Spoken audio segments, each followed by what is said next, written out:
Formula One kicked off its 75th anniversary year last weekend with a stunning season opener in the wind and rain of Melbourne as Lando Norris claimed his 5th career win.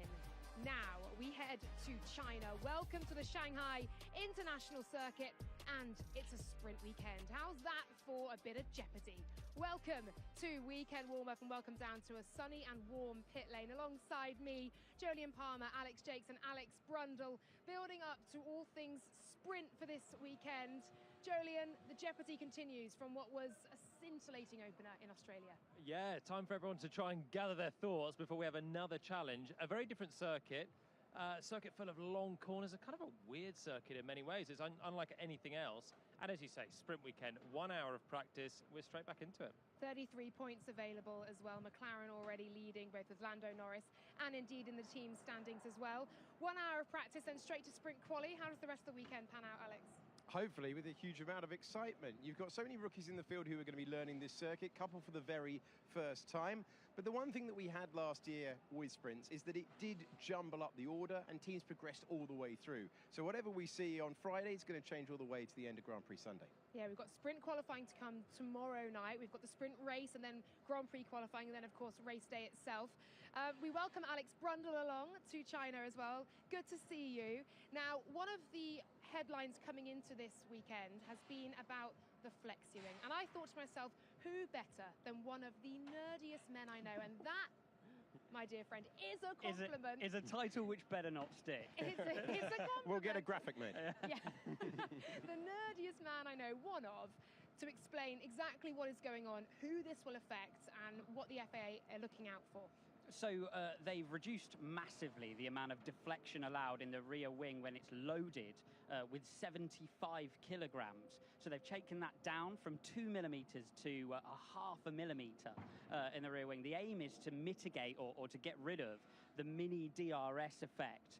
The FIA were incredibly unhappy after the first round in Australia about what they were seeing. So they've tightened up the regulations massively. It's worth saying that's an incredibly stringent regulation. Imagine sitting Jolyon Palmer on the end of the rear wing and then asking it to deflect no more than half a millimeter. McLaren have already said this won't affect us, but we'll see throughout the weekend. Yeah, we will. And to do it in the middle of a long flyaway, first double header of the season, they obviously mean business with this. Well, they've given them a tolerance for this weekend. They've given them a 0.25 millimeter tolerance. the real. I'm really proving it, aren't I? The real limit, therefore, 0.75. But yeah, it's a big adjustment for the teams. We'll see how it affects teams and the pecking order coming into this weekend. Let's take a look back though at what happened in a rainy Melbourne. Welcome to the opening race of the year. Welcome to Formula One. There's a storm coming. And we're racing to turn number one. You cannot get in my way. You cannot drop in my lane. Max Verstappen's got a good launch. Lando Norris knows it, covers him off. I know I got what it takes. Oh, big moment. And I'm not popping a break. Jack Doohan finds the barriers. Carlos Sainz has found the wall. Bringing the fire. Antonelli's had a moment. Oh, this is so unforgiving. McLaren 1 and 2. Umbrellas have gone up, ponchos have gone on. Oh, Fernando Alonso hits the barriers. Rain intensity increasing. Up go the McLarens. Tests don't come any tougher than this. Max Verstappen is online to take second place, and he does so. The rain is pouring down. This is absolutely extraordinary. Oscar Piastri won't give up on this one. Max Verstappen is heaping the pressure on Lando Norris. He sees the crowd rise to applaud. Lando Norris wins the Australian Grand Prix.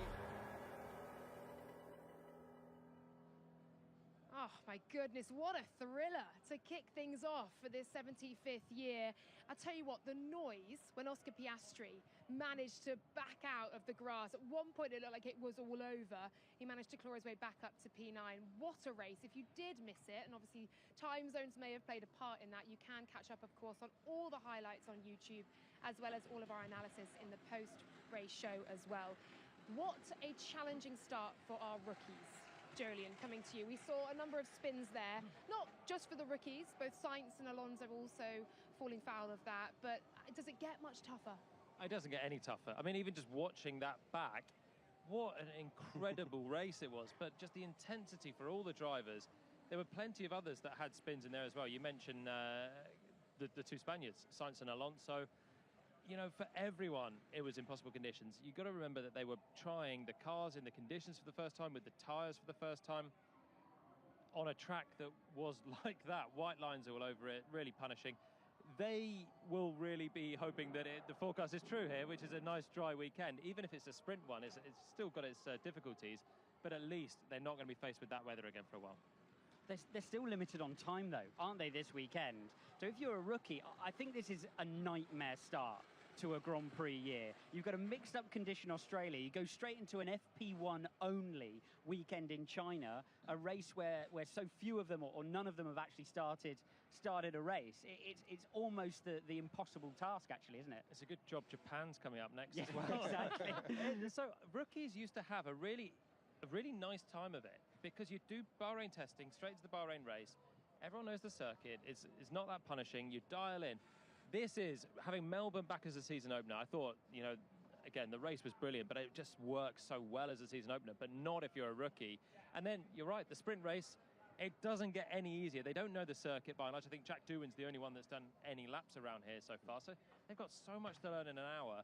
I think they have to probably use the sprint part of this as a dress rehearsal for qualifying to try and reset for race day, because otherwise it's another immensely difficult task. Jack Doohan has a win here in Asian Formula 3, so he does have some experience. He did say to me earlier, though, that was 6 years ago, and it was absolutely not in F1 machinery, yeah. Exactly. Right, well, one man who's coming into this full with confidence is Lando Norris. He was asked about that earlier. I mean, I'm hoping we can do better, and I'm hoping it can be a bit easier. I think we had a great race. You know, our gap to our competitors halfway through the race was, 15 seconds or something. So yeah, more lucky that there was some safety cars that kind of brought them back into the race. We expected Ferrari to be a good chunk quicker than they were. I think they ended up 7-8 tenths off. They're not 7-8 tenths off, and I expect again a bit more competition from Ferrari this weekend. And we saw how quick Red Bull have been. So clearly they're not out of it. They're just as fast. I think when things are perfect, like they were in qualifying, we have an advantage, but they're certainly not far behind. I think as a driver, you're always at the limit of your car and what your car can do. So you're always trying to look at places to improve. Yes, the car's great, but we always want more.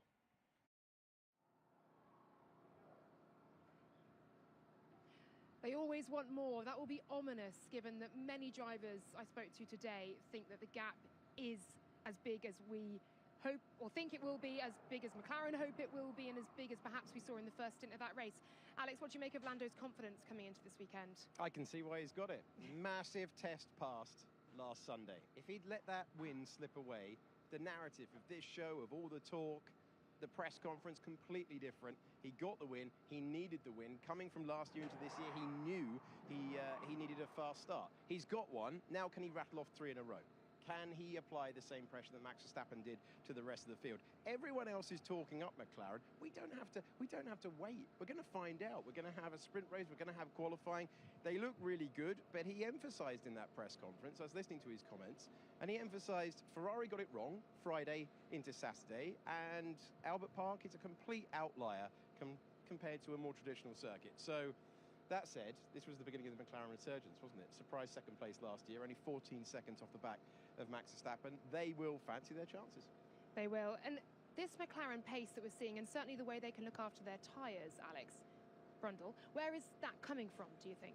There's a lot of noise being made around these brake ducts, which have appeared in picture all over the place. But, I mean, how many single magical bits of a Formula One car have we seen? Is it DAS? Is it a double diffuser? Is it an F-duct? That the reality is, and Lando's already said it in the press conference today, and McLaren have already said it, they have downforce and they have balance. That keeps the tyre in.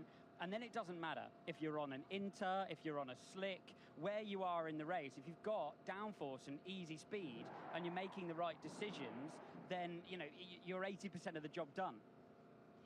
Jolien, coming to Oscar Piastri as well, gutted for him last time out. He sounded absolutely heartbroken. I've seen on-boards of him going to push the radio to talk and just giving himself another 10 seconds or so to compose himself because the emotions were so strong. It was almost the most special of results until it wasn't.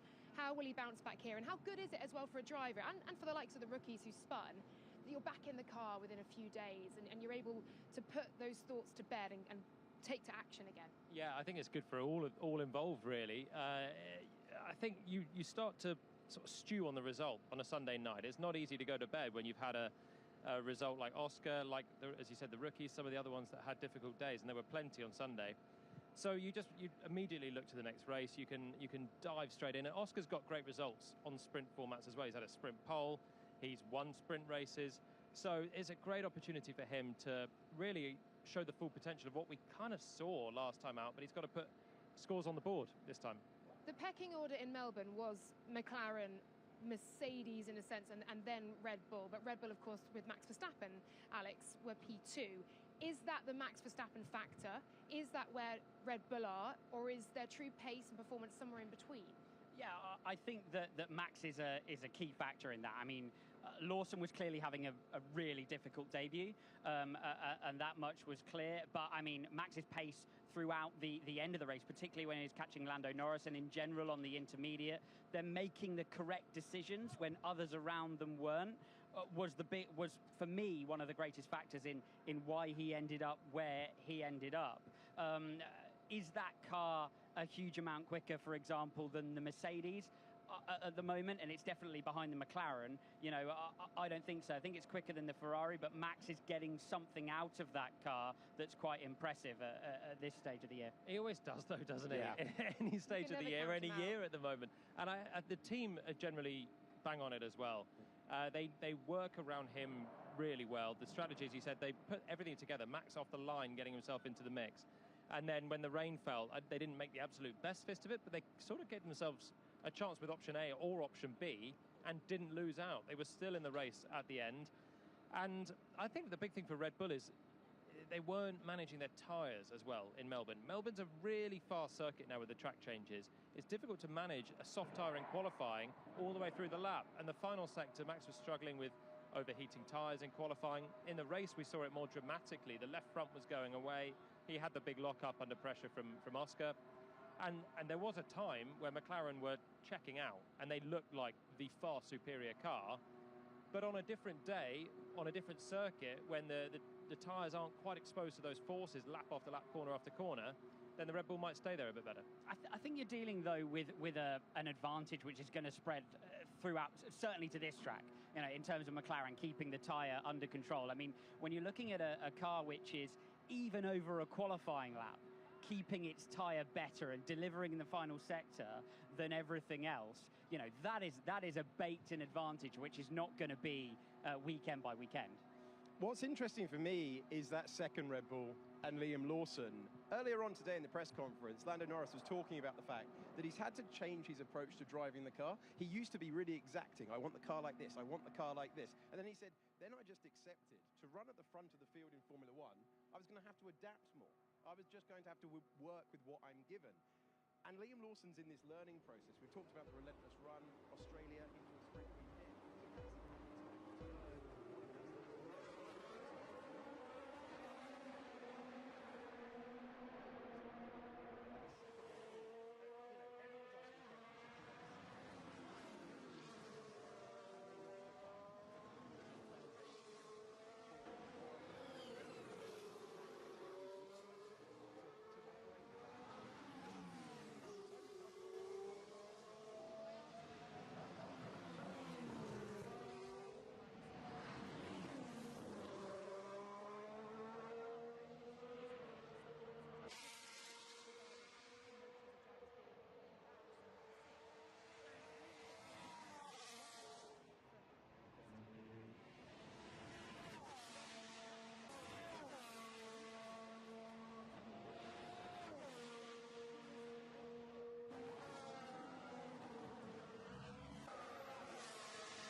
Lewis got Points, Norris. though, with McLaren by virtue of a brilliant. He's got an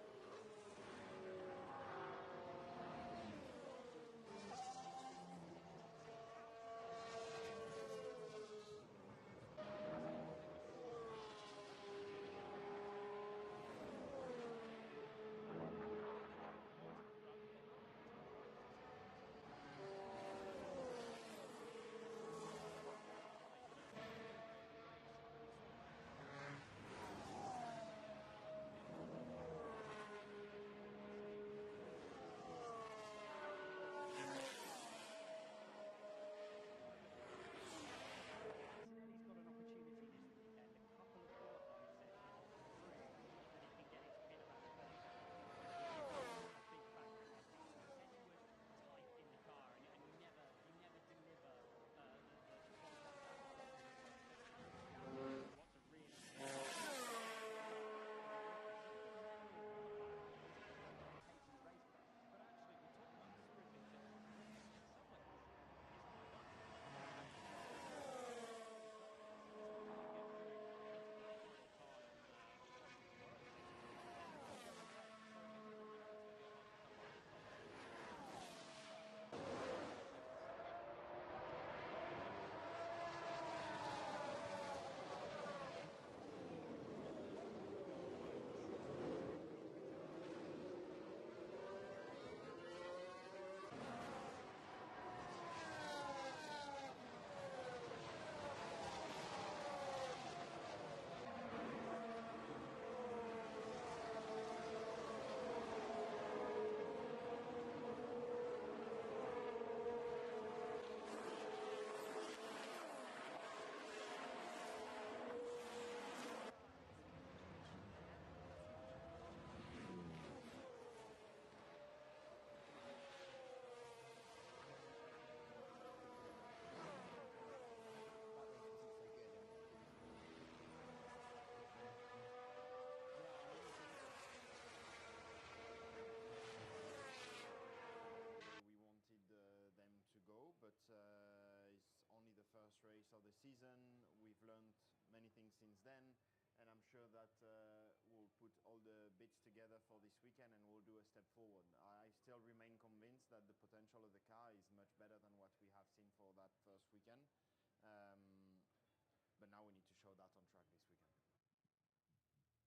Oh, a bit of a frustrated Charles Leclerc, still now a few days on, but keen to get back in the car and show what Ferrari are made of, because I really don't feel we've seen anything of it. There's been a lot of focus, and understandably so, on the new driver and engineer pairing of Lewis Hamilton, Jolyon. How much of what we were hearing is actually a very ordinary first time out in a F1 car dialogue, and how much of it is a cause for concern or frustration for Lewis? I think you just got to build up a rapport with it. You know, I had different engineers even in my 2 years at Renault, and you work differently with each one. Information that you're getting passed on. Maybe Carlos wanted information about when he can use K1 all the time, the overtake, and when not. But Lewis has not had that from Bono. You know, he's been let to drive the car. So it's about both of them. It's not only Lewis, but it's also Ricky on the pit wall, understanding when he should tell Lewis something and when not. And he doesn't want to come in afterwards as well. And Lewis be like, why didn't you tell me that? So sometimes you feel probably as an engineer, you're better to just say what you think and let him tell you to shut up. And rather than, you know, the driver not have the information that you could have passed on. But it just takes a bit of time to work it out. They'll be counting those points at the end of the year for sure for making what turned out to be the wrong decision in terms of strategy. But I do agree with you, and I also think, you know, Ferrari really didn't have the pace at the end of the race particularly. I mean, you look at them following Hülkenberg in the Sauber that we've talked about being, you know, miles off the pace all the way through testing and then all the way through the early part of the season.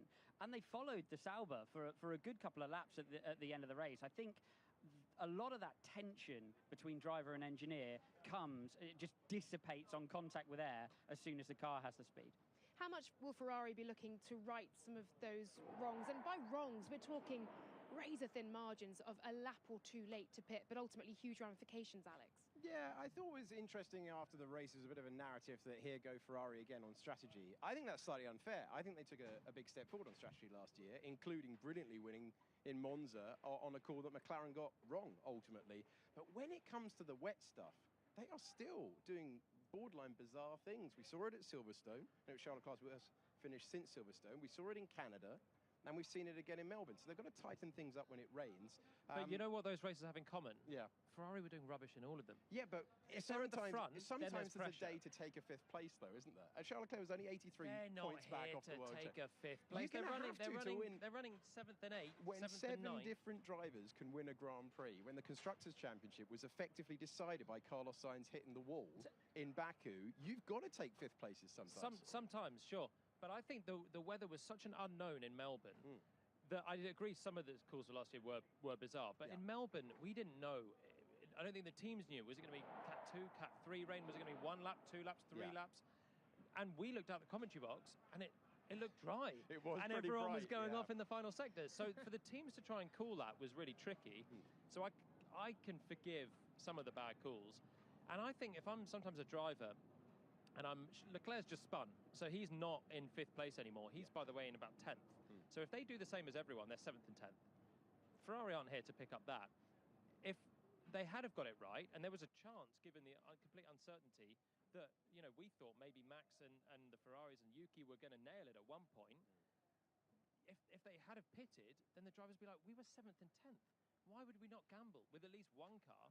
But assuming that they did make that call and absolutely nail it and vault up the field, what are they going to do then? Because they're not going to outpace either of the McLarens. They're going to be driven away from by Verstappen. They're going to be passed by the Mercedes. They weren't moving forward in terms of speed of the tyre. So you sit there as a driver and think, yeah, let's just stay where our pace is.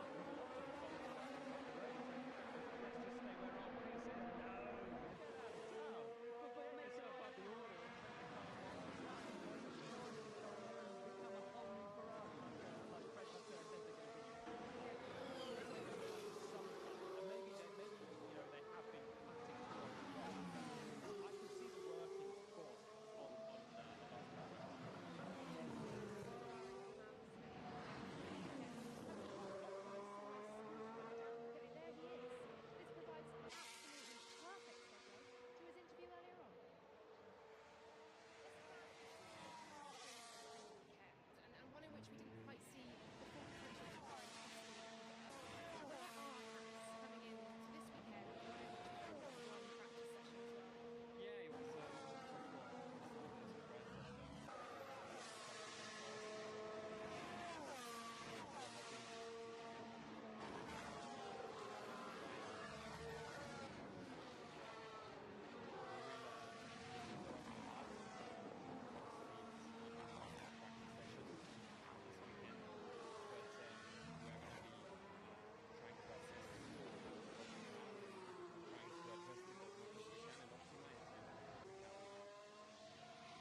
just outside the points in a pretty chaotic Australian Grand Prix. Want to see the approach and how much is in this outcome heading into a China Grand Prix weekend. Really just 1 hour of practice and still a lot to learn about the tools.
DRS boosted him. Your team did.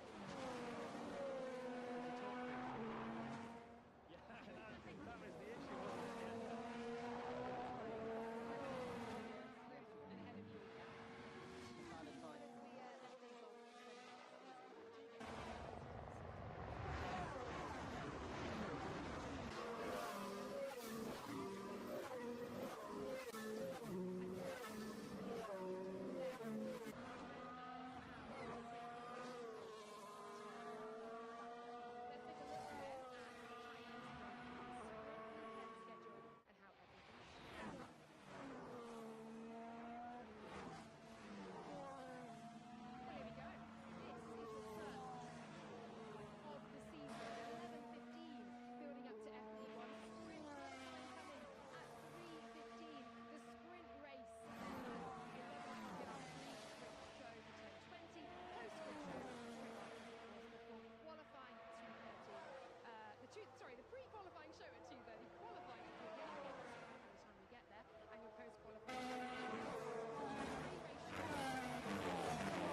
allowed in the rear wing when it's loaded with 75 kilograms.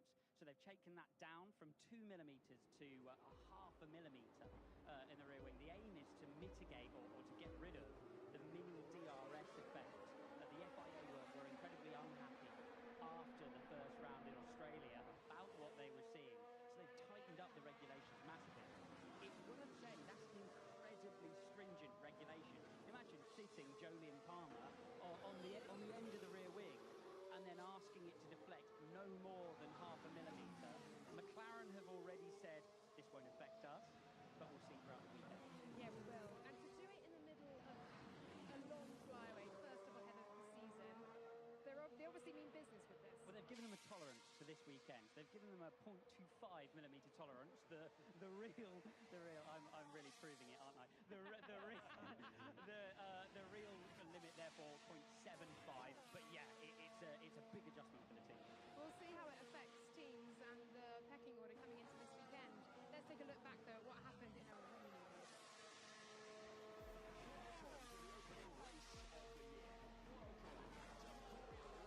There's a storm coming. And we're racing to turn number 1. You cannot get in my way. You cannot drop in my lane. Max Verstappen's got a good launch. Lando Norris knows it, covers him off. I know I got what it takes. Oh, big moment. And I'm not popping a break. Jack Doohan finds the barriers. Carlos Sainz has found the wall. Bringing the fire. Antonelli's had a moment. Oh, this is so unforgiving. McLaren 1 and 2. Umbrellas have gone up, ponchos have gone on. Oh, Fernando Alonso hits the barriers. Lane intensity increasing. Up go the McLarens. Tests don't come any tougher than this. Max Verstappen is online to take second place, and he does so. The rain is pouring down. This is absolutely extraordinary. Oscar Piastri won't give up on this one. Max Verstappen is heaping the pressure on Lando Norris. He sees the crowd rise to applaud. Lando Norris wins the Australian Grand Prix. Oh my goodness, what a thriller to kick things off for this 75th year. I tell you what, the noise when Oscar Piastri managed to back out of the grass. At one point it looked like it was all over. He managed to claw his way back up to P9. What a race. If you did miss it, and obviously time zones may have played a part in that, you can catch up, of course, on all the highlights on YouTube, as well as all of our analysis in the post-race show as well. What a challenging start for our rookies.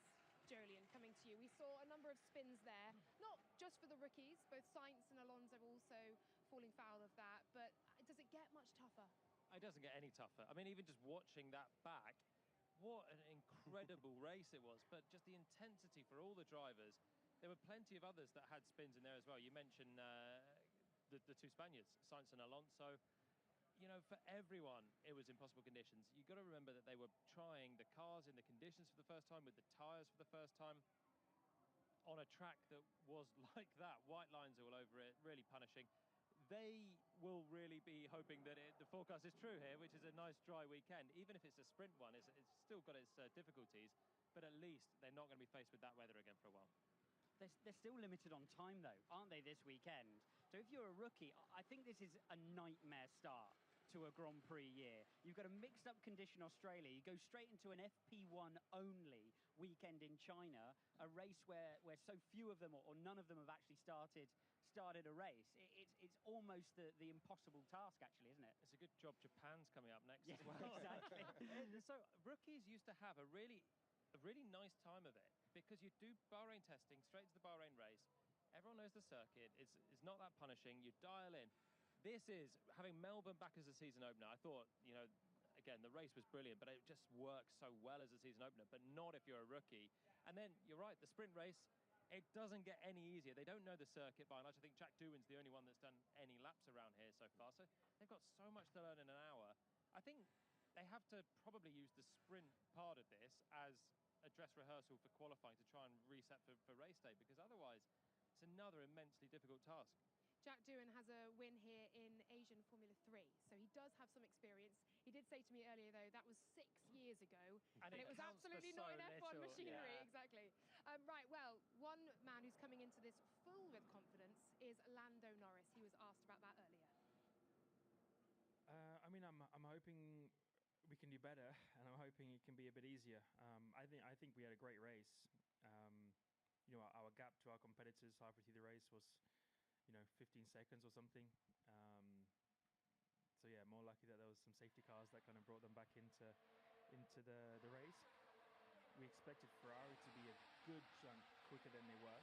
I think they ended up 7-8 tenths off. They're not 7-8 tenths off, and I expect again a bit more competition from Ferrari this weekend. We saw how quick Red Bull have been, so clearly they're not out of it. They're just as fast. I think when things are perfect, like they were qualifying, we have an advantage, but they're certainly not far behind. I think as a driver, you're always at the limit of your car and what your car can do. So you're always trying to look at places to improve. Yes, the car's great, but we always want more.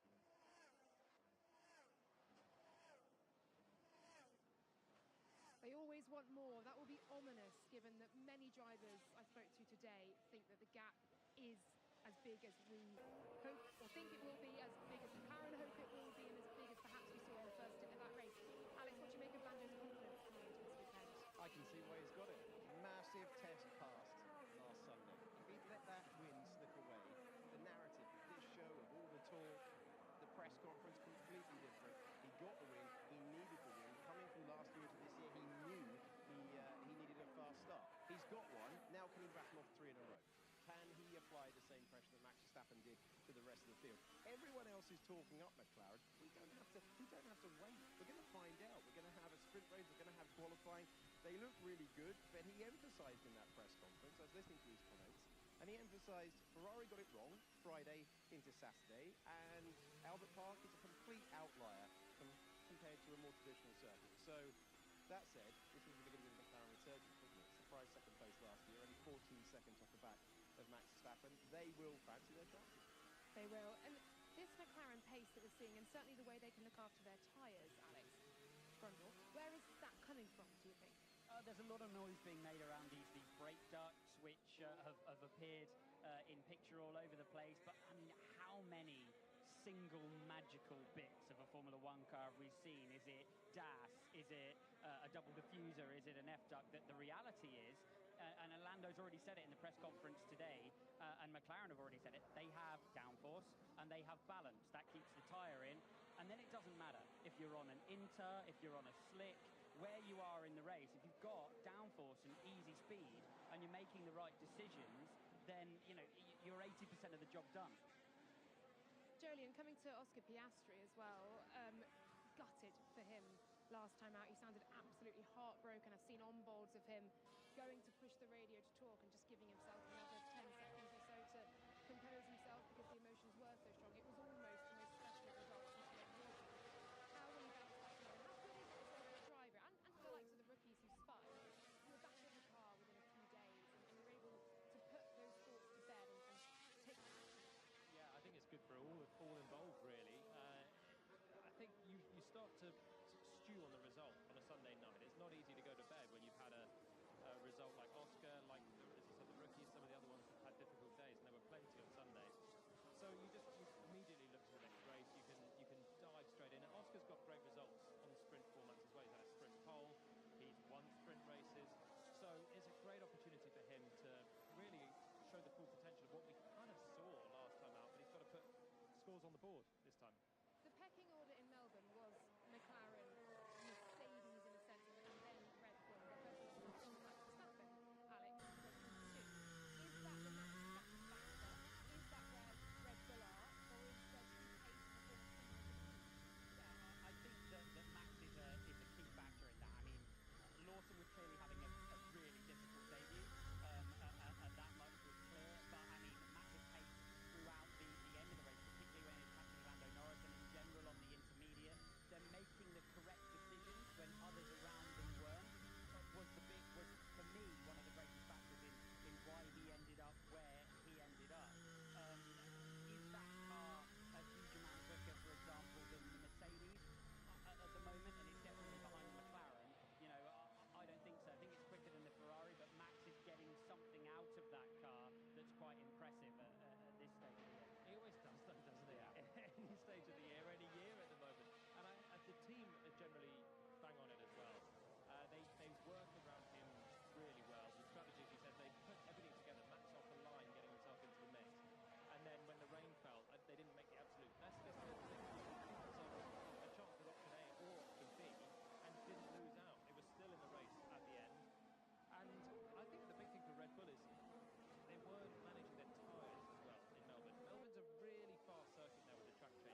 Liam Lawson's in this learning process. We talked about the relentless run, Australia into a sprint weekend. He hasn't had the time to learn what he doesn't even know yet. So a lot of pressure on him, a lot of eyeballs on him at the moment, but that second Red Bull, you know, everyone's asking questions of whoever eventually will ask, can they not provide a foundation for one generation of driver and a to operate in that car? Because it's so tight running the second Red Bull. Well, I asked Liam Lawson in person, what have you been given from the likes of Max Verstappen himself, Helmut Marko, Mason Bennett, and selections made this week regarding emotions of drivers being embarrassing to see. And Liam said that he's had from Christian Conversely, Max was asked how he's feeling with alongside the number of cars. He said he's fully there to help him as well. Get the best out of him, out of the team as well.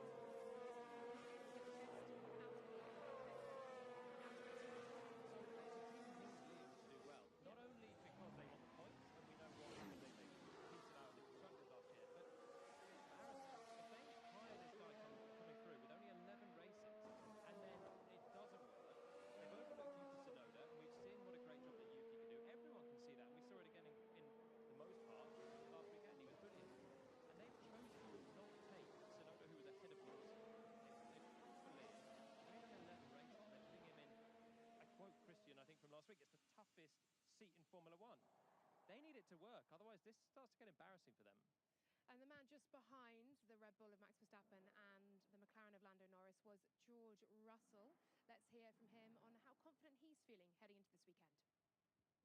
Well, George, a podium last weekend in pretty crazy conditions. Well done for that one. Thank you. The tests continue here with the Chinese Grand Prix and obviously your first sprint weekend as well. Where do Mercedes sit in this pecking order? Ferrari, Red Bull alongside you, and are McLaren's that far ahead? Unfortunately, yes. For the time being, they're doing an amazing job, and we need to try and find out what that little trick is that they've found, because they've even sort of extended the gap on last year, which is pretty damn impressive. And I think afterwards, I think it's anybody's game between us, Red Bull, and Ferrari. I don't think Ferrari really showed their true potential last week. I think things went slightly away from them, and I'm sure once Lewis gets his head around the new car, he'll be fully on it as well. So it was a good weekend for us, but we're not going into this weekend expecting that it'll be plain sailing for another podium. So George Russell seemingly realistic then about where Mercedes sit, and indeed that gap to McLaren as well. They are equal on points though with McLaren by virtue of a brilliant P4 from Kimi Antonelli to back up George Russell's podium. Where do you think Mercedes sit, and how can they be a main contender with these two to McLaren this year? I have to say, they were so lucky, I think, to get away with Antonelli's penalty as well, having looked at that again. Yeah. But yeah, they're level on points at the front. They've got two drivers, it seems, that can score points, which is a great thing, having a rookie in the car. But I think George is right. On paper, in the race, we saw Max take the fight to the McLarens, but George had free air, damp conditions, so it's not massively representative of what we'll see all year round. But he was dropping back, and fairly quickly, so they've still got a bit of work to do. Antonelli's got an opportunity this weekend, a couple of qualifying sessions to prove that he can get his head around qualifying. I think that's going to be a big factor in their season. He said he was tight in the car, and you never deliver the qualifying lap you want when you're tight, and says understandably in what's a really tough weekend to start as a rookie. But if he can nail qualifying, he's clearly got the pace and the racecraft. But actually, we talk about the sprint being difficult for rookies. In some ways, it's quite nice to have another qualifying session. So you have a full quali practice, especially if you can get through into the final part on tomorrow's session, and then you go again. So, okay, the points maybe are hard to come by in the top 8 in the sprint, but